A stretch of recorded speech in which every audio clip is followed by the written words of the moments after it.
Surat police commissioner Anupamsinh Gehlot, અધિક police commissioner સહિતનાઓની સૂચનાને લઈ પીઆઈ ડીડી ચૌહાણની ટીમ પીએસઆઈ કેએચ ચૌધરીના માર્ગદર્શન હેઠળ પેટ્રોલિંગમાં હતી.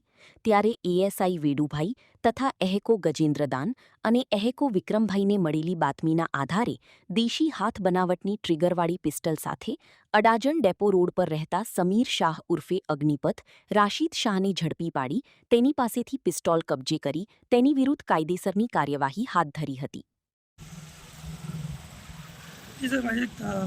આરોપીને તપાસ માટે લાવ્યા હતા. શું વિગત છે? આજરોજ સવારે વહેલા 5 વાગ્યે લિંબાયત નાઇટ પોલીસ પેટ્રોલિંગની ટીમને એક બાતમી મળેલ કે એક ઇસમ પોતાના કમરના ભાગે કોઈ હથિયાર લઈ અને લિંબાયત વિસ્તારની અંદર ફટાફેરા મારી રહ્યો છે. જે માહિતીના આધારે લિંબાયત પોલીસ દ્વારા આરોપીની પકડ કરવામાં આવી. ધરપકડ દરમિયાન એની પાસેથી એક હથિયાર કબજે કરવામાં આવ્યું. રાત્રિનો સમય દરમિયાન હતો તો હથિયારમાં કોઈ રાઉન્ડ મળી આવેલ નહીં.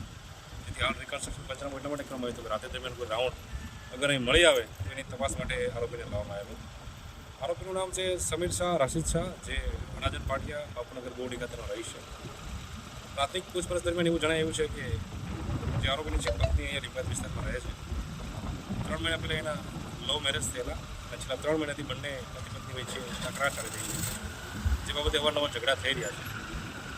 ઝઘડાના કારણે આરોપી લિંબાયત વિસ્તારમાં આવેલો હથિયાર ક્યાંથી લાવ્યો છે અને શા કારણે લાવ્યો હતો એ બાબતની હાલ તપાસ ચાલી રહી છે. આરોપીની રિમાન્ડની પ્રક્રિયા હાલ ચાલી રહી છે.